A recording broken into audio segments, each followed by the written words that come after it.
Goodbye and Good Riddance, the album that put Juice WRLD on the map, the album that made him a household name, the album that put him in the spotlight, the album that made him a legend. Yeah! That was hard. Yeah!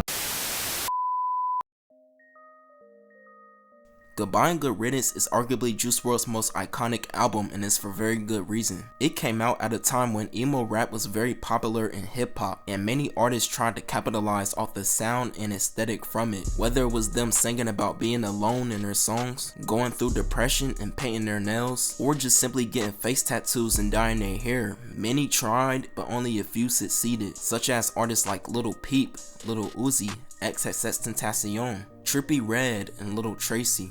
All of these artists will have successful careers or be seen as legends. Well, almost all of them. But my point is, obviously these rappers had something unique about them which made them stood out from the rest. And their music really helped change hip hop during the SoundCloud era, whether it was for better or for worse. But in my opinion, while they were all successful at what they were doing, none of them were really captured the void of the genre that Juice WRLD had. Whether it was cause they lost their life too early, or they strayed away into another genre to evolve their sound, or just simply they didn't have the hit capability to keep up anymore. Either or, if you ask me, none of them peaked at the level that Juice WRLD did, and it was mainly cause his debut album Goodbye and Good Riddance being a classic.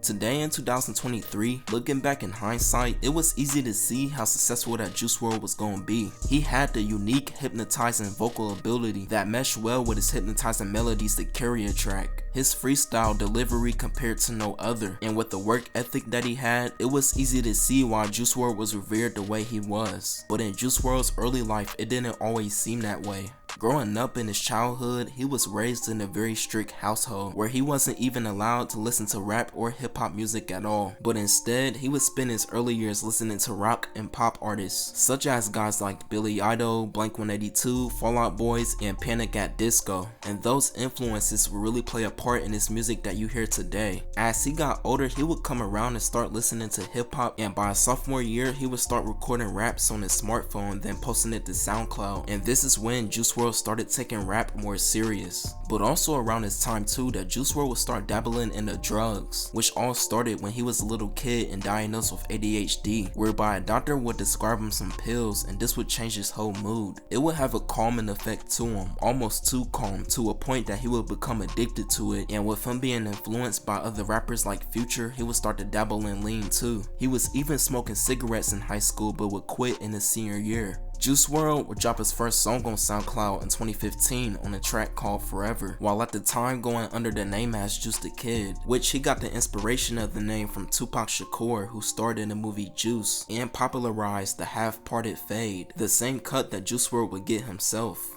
A little bit down the line though, he would change his name to Juice WRLD because he believed that it would benefit his career more, with it also representing that he would take over the world. In 2017, things would really go up for Juice WRLD. He would do his first collaboration with a producer that go by the name of Nick Mira on a track called Too Much Cash, and they would go on to drop more SoundCloud bangers throughout that year too. But for Juice WRLD, his rap career still hadn't taken off yet, so he had to start working at a factory where he was so dissatisfied that within 2 weeks he got fired. And from that moment on, Juice WRLD knew that it was either rap or nothing. So he would join the internet collective Internet Money and will release his 999 EP with songs like Lucid Dreams, Let Me Know, and Moonlight, which the track Lucid Dreams will obviously be the breakout song and will really gain the exposure to give Juice WRLD his big break. Lucid Dreams was special to Juice WRLD cause he said the song was meant to be for like a therapy session, and this was during the time that he was going through relationship problems, as you can clearly hear what he talks about on this song. With Juice WRLD dropping his EP on SoundCloud, he would start to get the attention of other notable artists, such as guys like Waka Flocka, Southside, G Herbo, and Lil Bibby, with Lil Bibby being introduced to him by his brother G Money, who him and Bibby helped form an independent label called Grade A Productions, and at this time Bibby was looking for up-and-coming artists to sign, and once he came across Juice WRLD, he knew he had to win. He the best recording artist I ever seen in my life, and so I knew what I had, you know what I'm saying? After Juice WRLD would sign his partnership deal through Grade A and Interscope, in December 2017, he would release a 3-song EP called Nothing Different, with the track All Girls Are the Same gaining massive popularity, and just 2 months later it would be directed by Cole Bennett, with it dropping on his page Lyrical Lemonade, and this would really take off. Even fellow superstar rapper Lil Yachty would preview a remix of it, but it would never be officially released.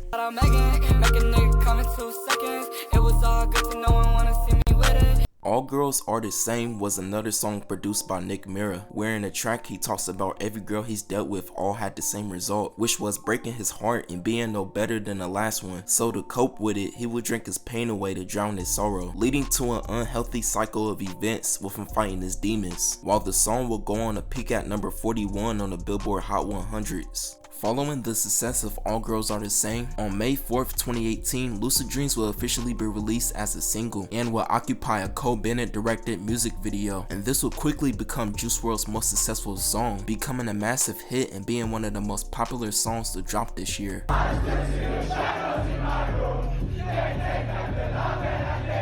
I still see your shadows on my dick. It would debut on the Billboard Hot 100s at 74, but eventually it would peak to the number 2 song in the country.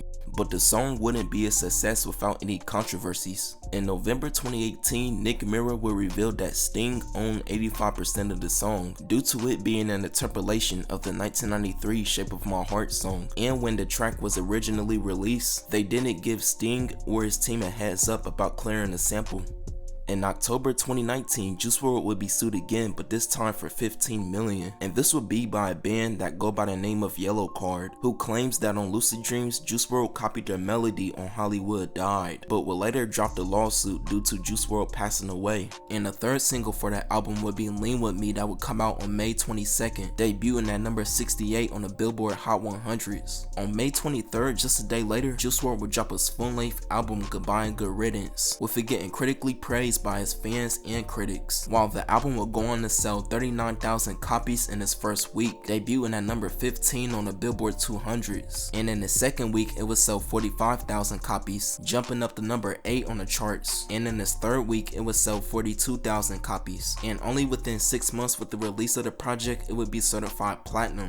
The album would add on a couple songs too later after the release, such as tracks like Wasted featuring Lil Uzi on July 10th, which would peak at number 67 on the Billboard Hot 100, and another Cole Bennett exclusive music video called Armed and Dangerous, which that song would be successful and debut at 44 too, making Juice WRLD one of the biggest, most successful hip-hop artists to come out this year, and overall this album set the standard for Juice WRLD's career. But apparently, originally this album was supposed to be a whole different title and have a whole different meaning behind it. See, back in high school, Juice WRLD was dating a girl named Bella who was 14 at the time, while he was 17, and apparently she told some people that Juice WRLD did something to her to make her uncomfortable, implying that he did something against her will, which Juice WRLD will always deny. But with him feeling angered and betrayed by her, he would make a whole album about her, with it being titled F You Bella, with the skits having different names, like the intro track being called F You Bella, and another skit being titled Bella's Betrayal, and the last one being called Bella's Karma, which he would drop this whole project on SoundCloud, which was basically Goodbye and Good Riddance, just with a different name, cause the runtime, the songs, and the skits were the exact same. And Juice WRLD's team quickly took it down and told him that he couldn't drop an album like that cause it wouldn't have been marketable, so he was forced to change the name.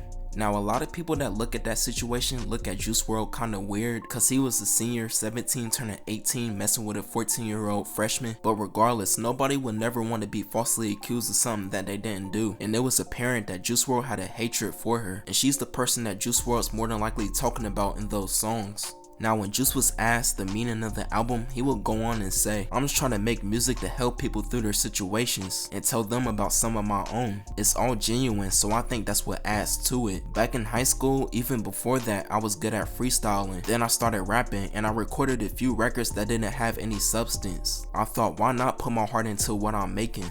Juice WRLD would be sued again after his death in May 2021, and this was by a musician named Ghost Loft, who claimed that the rapper ripped off his track on Scared of Love, with it having the same cadence of his 2013 song called So High, and to put a lawsuit on his estate and sue him after he died is downright distasteful, cause it clearly shows that you have a high disregard for the rapper's legacy, only caring about getting your money and then going on about your day. Yes, the two songs do have a similar cadence, but that's more inflicted on the music that Juice WRLD was listening to when he was growing up, and that's not really him purposely trying to steal your song maliciously behind your back.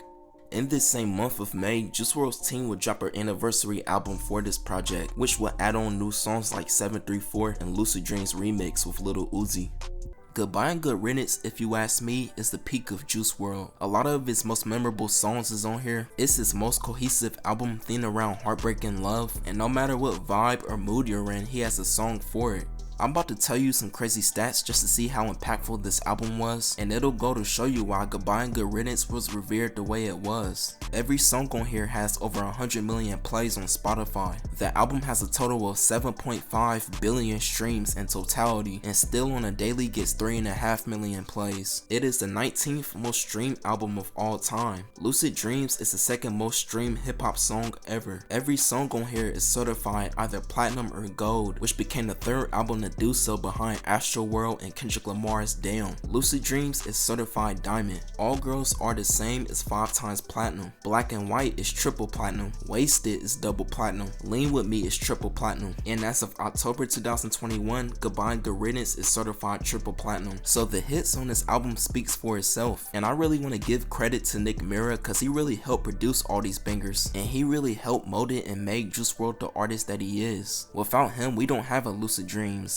Lean With Me, All Girls Are the Same, Candles, I'm Still, Hurt Me, End of the Road, I'll Be Fine, damn near the whole album. So I really gotta give credit to him cause he was the mastermind behind this classic project, and it almost reminds me of the days of Michael Jackson working with Quincy Jones. In no way I'm comparing Juice WRLD to Michael Jackson or Nick Mira to Quincy Jones, but more so the dynamic is what I'm comparing. Michael Jackson made his greatest albums when he was under the production of Quincy, just like in my opinion, Juice WRLD made his best album when he was under the production of Nick Mira. Death Race for Love was a good album, but is it as good as Goodbye and Good Riddance? I don't think most people would say so. Is Legends Ever Die on the same tier as Goodbye and Good Riddance? Cause I don't think it is. And is Fighting Deep? Never mind, I'm not even gonna say that project cause we already know the answer. And I'm not saying that Nick Mira didn't produce any of the songs on those projects cause he got a few songs on all them projects I just named, but the drop off from him making appearances on those albums is crazy. But I'm done rambling. These are my thoughts and opinions on Goodbye and Good Riddance and why I think it's Juice WRLD's best album. And y'all let me know y'all opinions. Do y'all think it's his best album? If not, tell me yours and why. I would like to know. And while you're doing that, be sure to like the video, comment, share, subscribe.